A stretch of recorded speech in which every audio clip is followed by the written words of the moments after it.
सड़क पे मुर्दा जाता है, महात्मा बुद्ध रथ पे जा रहे हैं। सारथी से पूछा कि ये कौन है और इसे क्यों बांध कर ले जा रहे हैं। सारथी ने कहा, युवराज इस पर ध्यान न दो, चलो अपन जिस कार्य के लिए चल रहे हैं। महात्मा बुद्ध ने कहा, इतना तो बताओ कि इस आदमी का कसूर क्या है, इसे बांध के क्यों ले जा रहे हैं। सारथी ने कहा कि युवराज ये आदमी मर चुका है, रोज लोग इसे जलाने ले जा रहे हैं। ये मरना क्या होता है?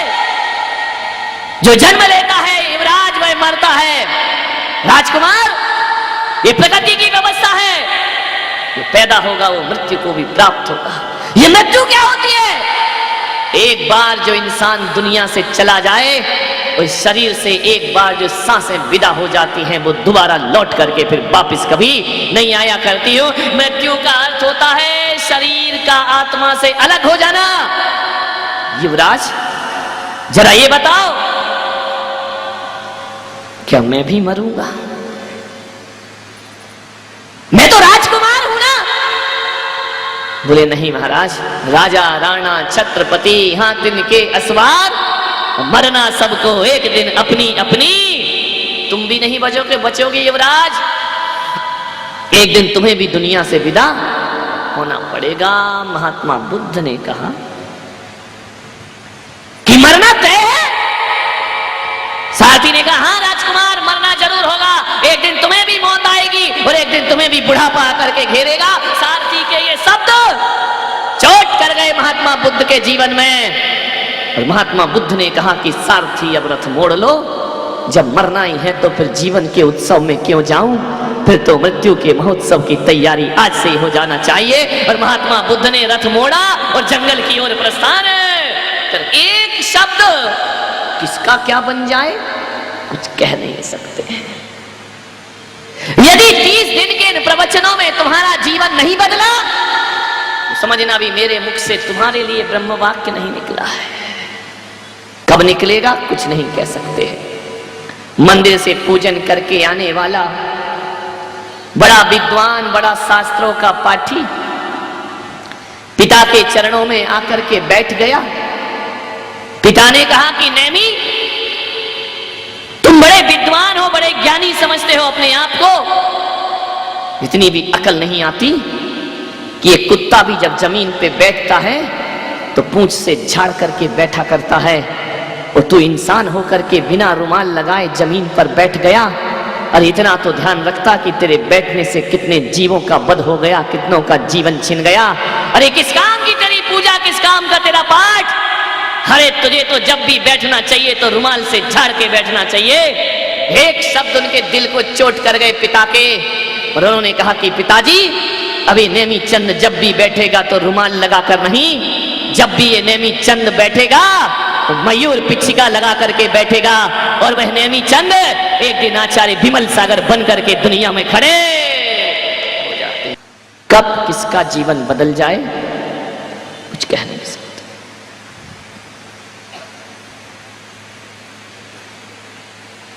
पत्नी के प्रेम में डूबा एक आदमी, इतना डूबा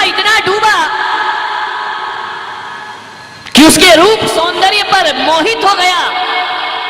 अब उसे कुछ ना दिखता, एक पल को भी पत्नी ना दिखे तो तड़प उठता था उसके बिना। कौन महिला कह रही काश ऐसे हमारे होते हैं। जय हो पंचम।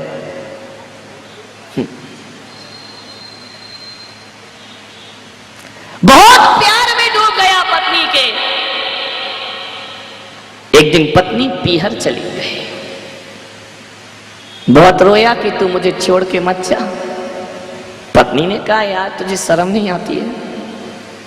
इतना तो मैं अपने माँ बाप को छोड़कर आई, जब नहीं रोई जितना तू रोता है। बोले, देख रत्ना, तू लौट के कब आएगी? तू जानती है मैं तेरे बिन ना रह पाऊंगा।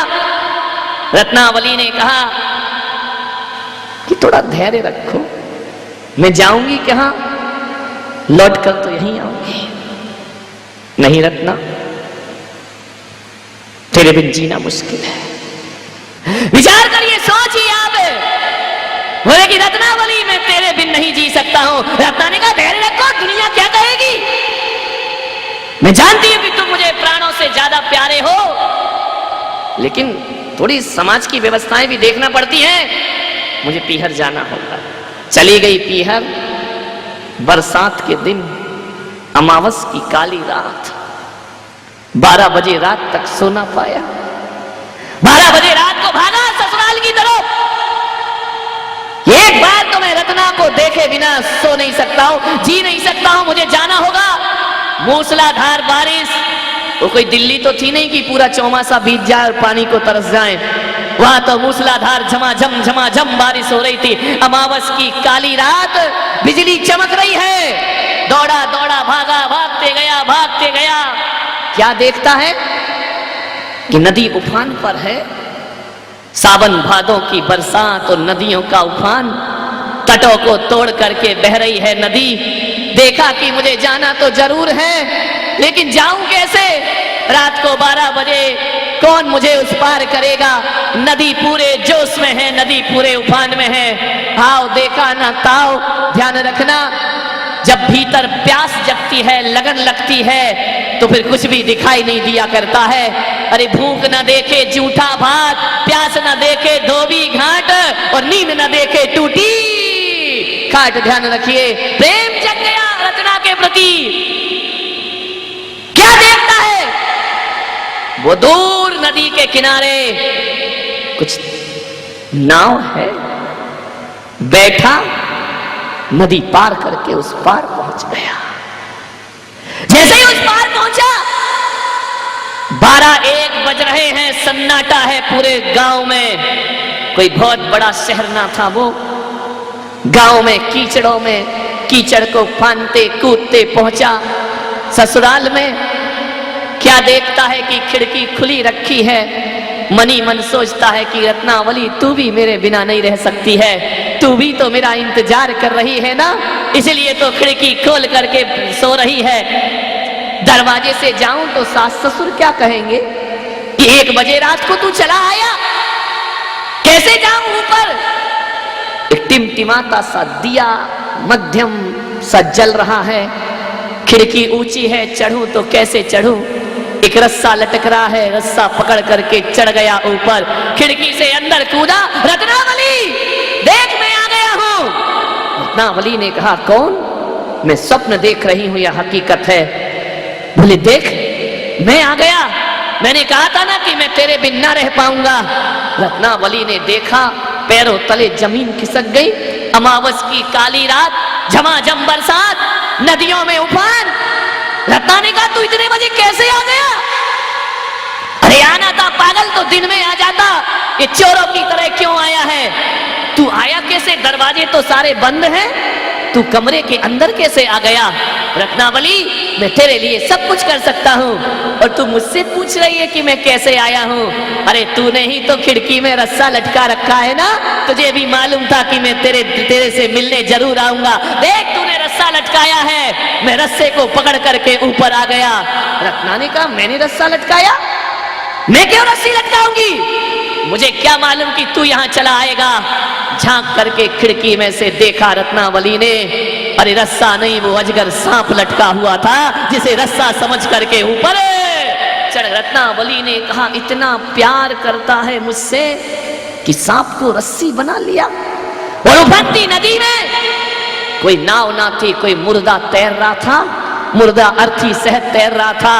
मुर्दे को नाव बना करके पहुंच गए तुलसीदास अपनी पत्नी के पास। रत्नावली ने देखा, इतना प्यार, इतनी चाहत, खरे मूर्ख नादान, शर्म आना चाहिए तुझे। ध्यान रखना, बड़ी विचित्र स्त्री रही होगी रत्नावली। आज की स्त्री होती तो कहती, इतना प्यार करता है, यही तो चाहते हैं कि पति मेरी मुट्ठी में रहे और मेरे इशारों पर नाचता रहे।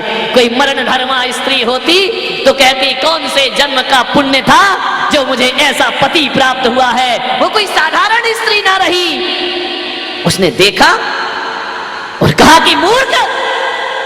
रत्नावली, मैं मूर्ख? देख, इतना प्यार तो दुनिया में कोई किसी को ना करता होगा। रत्नावली ने कहा, यही देख करके तो हैरान हूं, ऐसा प्यार में डूबा है कि सांप को रस्सी बना लेता है और मुर्दे को नाव बना लेता है और तैर करके आ जाता है। अरे अनपढ़ गंवारिये, जितना प्यार मुझसे करता है इतना राम से कर लेता तो तेरा उद्धार हो जाता, तेरा कल्याण हो जा। मेरे पीछे लगा है हाड़ मांस का पोटला, इतना प्यार श्री राम से कर, तेरे जीवन का उद्धार हो जाएगा। इतनी चोट लगी कि जिसके लिए मैं सब कुछ करके आया, जिसके लिए मैंने तूफान और आंधियां पार की, वो पत्नी कहती है मूर्ख, जितना प्यार इस मरण धर्मा से करता है उतना प्यार अपने ईश्वर से करके देख। जा, यदि थोड़ी भी शर्म और लज्जा तेरे अंदर मौजूद है तो जा करके उस परमात्मा से इतना प्यार कर ले। विचार करिए, इस साधारण से स्त्री से प्रेम, जा अपने प्रभु से प्रेम कर।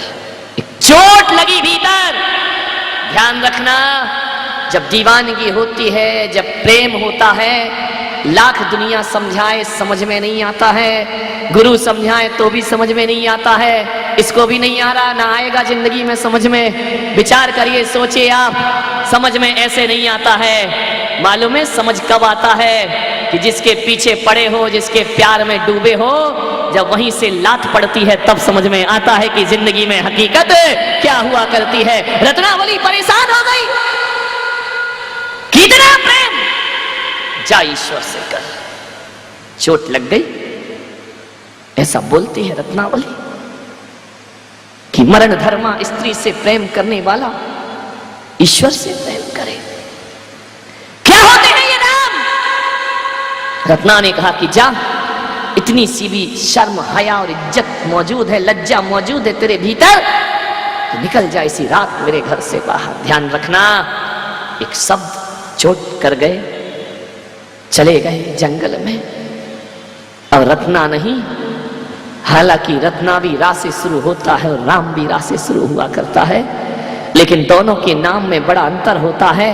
रत्ना रत्ना जपता है तो संसार में भटकता है, और राम राम जपता है तो बेड़ा पार हो जाया करता है। राम राम जपने बैठ गया, सकल कामनाओं को देता चुनौती, चला वियोगी। पत्नी के वियोग में डूबा, सकल कामनाओं को देता चुनौती, चला वियोगी। काम कामना और कामनी से निंदित होकर उपयोगी। बुझ जाती हृदय की प्यास, अगर गले लग जाती रत्ना, तो कैसे होते तुलसी हुलसी सुध तुलसी दास, अगर मिट जाती प्रेम पिपास। ध्यान रखिए, विचार करिए आप, राम राम जपा। जो तुलसी नहीं जानते राम को, एक दिन तुलसी ऐसे हुए कि तुलसीदास से पूछा कि राम मिले या ना मिले, आप क्या बने अपने जीवन में? तो तुलसीदास ने कहा कि तुलसी तुलसी सब कहें और तुलसी बन की घास। तुलसी तो एक पौधे का नाम है। अरे तुलसी तुलसी सब कहें और तुलसी बन की घास, और हो गई कृपा राम की तो बन गए तुलसी दास। ध्यान रखिए, सफलता है। एक पत्नी के वचन ने जीवन को मोड़ के रख दिया। अरे जीवन को बदलने के लिए पेड़ से टूटा हुआ पीला पत्ता, वो भी तुम्हारे लिए ब्रह्म वाक्य बन सकता है। और कभी कभी पीला पत्ता और मुर्दे और गुरु तो छोड़ो, कभी ऋषभ देव के लिए अप्सरा नीलांजना की मृत्यु ब्रह्म वाक्य बन करके खड़ी हो जाया करती है। कौन सा वाक्य तुम्हारे जीवन को बदल दे, कुछ कह नहीं सकते। सफलता की श्रेणियों पर चढ़ना है, सीढ़ियों पर। हर व्यक्ति कामयाब होना चाहता है, लेकिन कभी देखा है कि तुलसीदास ने कामयाबियों के लिए ऐसा जुनून पैदा किया कि सांप को रस्सा और मुर्दे को नाव समझने का संघर्ष भी उन्होंने सहन किया। संघर्ष के बिना कामयाबियां कभी नहीं मिला करती हैं। सफलताओं की सीढ़ियां को चढ़ना है, कई बार गिरते हैं, कई बार उठते हैं। मेरे भाई, आप भी यदि अपने बचपन में चलना सीखे हैं तो एक बार में चलना नहीं सीख गए हैं। कई बार घुटनों के बल चले हैं, कई बार गिरे हैं, कई बार मुंह टूटा है, कई बार टकराए हैं। तब जाकर के उंगली पकड़ के गाड़ी पकड़ के चलना सीखा है, तब जाकर के आदमी के पैर मजबूत हुआ करते। कामयाबी, सफलताएं आदमी का जन्म सिद्ध अधिकार नहीं है, ध्यान रखना। मैं नहीं मानता हूं कि सफलता आदमी का जन्म सिद्ध अधिकार है, और ये जन्म सिद्ध अधिकार नहीं, ये तो कर्म सिद्ध अधिकार हुआ करता है। जो कर्म करता है, जो पुरुषार्थ करता है, उसे ही जीवन में सफलता मिलती है। अरे ध्यान रखना, आदमी सफल या असफल किस्मत से या बदकिस्मत से नहीं होता है। आदमी सफल और असफल जब भी होता है तो आदमी अपनी तैयारियों से होता है, अपनी लगन और अपने उत्साह से जीवन की ऊंचाइयों को प्राप्त किया करता। ध्यान रखना है, लकीरों में मत तलाशो किस्मत को। करो सकल पदार्थ या जग माही, कर्महीन नर पावत नाहि। कुछ तो करना होगा। धर्म योगी नहीं, अब कर्म योगियों की जरूरत है इस दुनिया में। हम श्रवण संस्कृति के लोग हैं, और श्रवण का अर्थ होता है जो श्रम से लक्ष्य को प्राप्त करता है वो श्रवण कहलाया करता। हम भाग्य से प्राप्त नहीं करते हैं, जो कुछ मिलता है परिश्रम से प्राप्त हुआ करता है। श्रम करो, परिश्रम करो, सफलताएं जरूर मिलेंगी। एक बात हमेशा याद रखना, तन का बलिष्ठ और मन का कमजोर आदमी जीवन में कुछ नहीं पा सकता है। तन से पहलवान हो और मन कमजोर हो, कुछ नहीं प्राप्त कर सकता, कोई सफलता नहीं मिलेगी। और मैं तो कहता हूं कि तन से कमजोर आदमी, जिसके तन की एक एक हड्डियां भी गिन ली जाएं, लेकिन मन का बलिष्ठ होता है, तो जीवन के लक्ष्य को वह आदमी प्राप्त कर लिया करता है। तन नहीं देखा जाता है, यहाँ तो विल पावर देखा जाता है, आत्मविश्वास देखा जाता है। कौन कहता है कि एवरेस्ट की चोटियां कोई हिलेरी अपने पैरों से चढ़ता है? अरे पैरों से नहीं चढ़ता है, अपने हौसलों से एवरेस्ट की चोटियां चढ़ा करते हैं। कल्पना चावला यदि अंतरिक्ष में जाती है तो अपने हौसलों के दम पे जाती है। मानने वाले ध्यान रखें, मन बड़ा मजबूत। तो दिल्ली के बच्चों, तुम्हारे पास तो बहुत सुविधा है। आज एक सूत्र लेकर जाओ, चाहे बिजनेस के लाइन में जाना, चाहे सर्विस की लाइन में जाना, चाहे राजनीति की लाइन में जाना, किसी भी लाइन में जाना, कैरियर महान बनाना है, एक संकल्प करना। मैं तो कहता हूं भले एक दुकान करो, लेकिन ऐसी दुकान मत करना जो हजारों लगी हैं बाजारों में। अरे जिस भी मार्ग को चुनो, मरने से पहले उसकी ऊंचाइयों तक पहुंचने का प्रयास जरूर करना। कोई भी चीज खराब नहीं होती है, बिजनेस भी खराब नहीं होता है, सर्विस भी खराब नहीं होती है, संत का मार्ग भी खराब नहीं होता है, ध्यान रखना, राजनीति भी खराब नहीं होती है। किसी भी मार्ग पे जाना, यही प्रयास करना कि ऊंचाई पे मुझे पहुंचना है। बाकी ऐसे ढुलमुल लोग तो हजारों जीते रहते हैं। एक बाप ने कड़ी मेहनत करके दुकान बना दी। आप सोचिए, पिता ने मेहनत करके दुकान बनाई, आप पढ़ लिख गए, डिग्री प्राप्त कर ली, बीए कर लिया, बीकॉम कर लिया, फिर क्या किया आपने? जाकर के बाप की जमी जमाई दुकान पर बैठ गए और गुजार दी जिंदगी। शादी हो गई, बच्चे हो गए, बुढ़ापा आया, मर गए। ये जिंदगी भी कोई जिंदगी है मेरे भाई? अरे ये जीना भी कोई जीना है क्या? अपने पिता से कहना, पिताजी आपने अपनी मेहनत से दुकान खड़ी की है, तो मैं भी अपनी मेहनत से दुकान खड़ के दिखाऊंगा। अरे बाप की जमी जमाई दुकान पे बैठ गए तो कौन सा तीर मार लिया? अरे महान बेटा तो वो होता है जो बाप की छोटी सी दुकान को पढ़ाई लिखाई के बाद एक मॉल में बदल दिया करता है। वो बेटा सपूत बेटा हुआ करता है, बाप की संपदा को आगे बढ़ाता है। बनी बनाई पे बैठ गए, बाप कमाता है, एक मोबाइल ले लिया, कान में ईयरफोन लगा लिया, बाइक उठाई, यहां चक्कर लगाए, वहां चक्कर लगाए, यहां मुंह मारा, वहां मुंह मारा। ऐसे कैरियर नहीं बनेगा आपका, ध्यान रखना। अपने पिता से कहना कि पिताजी जब तक मैं नहीं कमाता हूं, आप मेरी जरूरतें पूरी कर रहे हैं, मैं आपसे कभी नहीं कहूंगा कि 40,000 का मोबाइल मुझे चाहिए। जिस दिन लूंगा, जिस दिन 40,000 का लेना होगा तो खुद की कमाई से लेकर के बताऊंगा। ध्यान रखिए, बाप की दौलत पे ऐश किया तो क्या ऐश किया तुमने? ऐसा तो जानवर भी अपनी जिंदगी जी लेता है। ऐसा प्रयास करो कि अपने माता पिता की संपदा को आगे बढ़ाते हैं। मानिए ध्यान रखिए, ऐसे बच्चे बनो।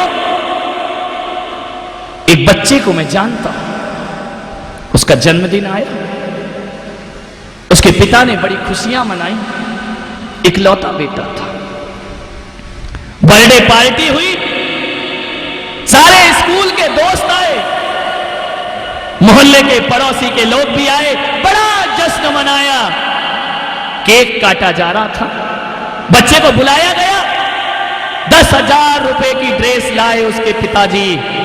मेरा बेटे का जन्मदिन है, 10 साल का बच्चा था भाई।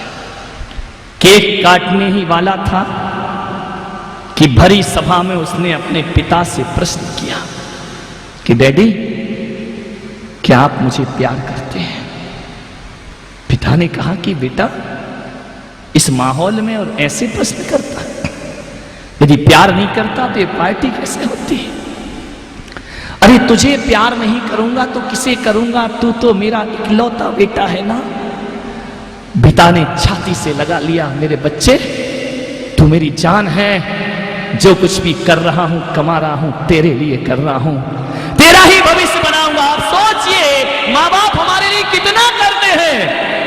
खुद पिता ने कभी 10,000 की ड्रेस न पहनी होगी, बच्चे के लिए लेकर आते हैं। मैं तुझे बहुत प्यार करता हूं। बच्चे ने कहा, ईमानदारी से बताओ कि आप मुझे सचमुच चाहते हैं? बोले हाँ। बच्चे ने कहा, डैडी, जितना आप मुझे चाहते हैं उससे 1000 गुना ज्यादा मैं तुम्हें चाहता हूं, मैं तुमसे प्यार करता हूं पापा। तो पिता ने कहा, बेटा ये कहने की जरूरत नहीं है, मैं जानता हूं कि तू मुझे बहुत प्यार करता है। तो पिताजी, जब आप ये जानते हैं कि मैं तुम्हें बहुत प्यार करता हूं, तो आज मेरे जन्मदिन पर मुझे विश्वास दिलाए कि तुम मुझे कभी छोड़कर जाओगे तो नहीं। अब ऐसी बातें कोई 10 साल का बच्चा बोले कि तुम मुझे कभी छोड़ के तो नहीं जाओगे। पिता ने कहा, बेटा, मौत पर तो मेरा अधिकार नहीं है, लेकिन जीते जी मैं तुझे कभी छोड़ के नहीं जाऊंगा, हमेशा तुझे अपने पास रखूंगा, एक पल भी तुझे अपने से दूर न करूंगा, और कभी स्कूल जाते समय दूर भी हो जाए तो मेरी धड़कनों में तेरा वास रहेगा। उसने कहा, पापा आप गलत कहते हैं, सचमुच मुझे कभी नहीं छोड़ोगे? बोले नहीं पापा, मुझे नहीं लगता है कि आप मुझे नहीं छोड़ोगे, छोड़ दोगे एक दिन तुम मुझे मौत से पहले छोड़ दोगे। बेटे ने कहा, पापा ने कहा, ऐसा कैसे बोल रहे हो? बोले, पापा आज मुझे वचन दो, मेरे जन्मदिन पर मैं बच्चों से निवेदन करूंगा, ऐसे बेटे बनकर के दिखाना। उस बच्चे ने कहा, पिताजी मुझे विश्वास है कि तुम मुझे समय से पहले छोड़कर चले जाओगे, और आज आपका ये बेटा कहता है कि मैं पापा के आशीर्वाद से और छाया से दूर नहीं रहना चाहता हूं। पापा यदि तुम मुझे प्यार करते हो तो आज ये बच्चा तुमसे कसम लेता है कि जो तुम सिगरेट पीते हो, सिगरेट पीना छोड़ दो, यही मेरे जीवन का सबसे बड़ा उपहार होगा, यही मेरे जन्मदिन का सबसे बड़ा। पापा आप सिगरेट पिएंगे, आपके फेफड़े खराब हो जाएंगे, और समय से पहले आप मुझे छोड़कर चले जाओगे, और मैं नहीं चाहता हूं कि मेरे पापा मुझे समय से पहले छोड़ करके। उस बाप के दिल में चोट पहुंची, सीने से लगा लिया बेटे को, आंसुओं से झरझर झरझर आंसू बहाए, बेटे के कंधे धो दिए आंसुओं से। बेटा भी लिपट कर रोया, मेरे पापा मैं तुम्हें कभी नहीं छोड़ पाऊंगा, बस एक बार विचार करो, अरे मरना है तो अच्छी मौत मरना, ये नशे की मौत मर के इस बेटे का दिल तोड़ करके दुनिया से विदा। मैं जानता हूं कि मरना तो सबको है, लेकिन कुत्ते की मौत नहीं, इंसान की मौत मरने का प्रयास कीजिए, ध्यान रखना। मान्यवर, पहली बात तो आपके जीवन में अवगुण ना हो, और दुर्भाग्य से यदि माता पिता के जीवन में अवगुण है तो माता पिता को मत छोड़िए, उनके अवगुण छुड़ाने का आप प्रयास करिए। तो आप इस भारत के सच्चे सपूत बन करके खड़े हो जाएंगे। आपके दोस्तों में अवगुण है तो उन्हें छुड़ाइए। अरे मेरे भाई, पाप से नहीं, पापी से नहीं, पाप से दुश्मनी करना सीखिए।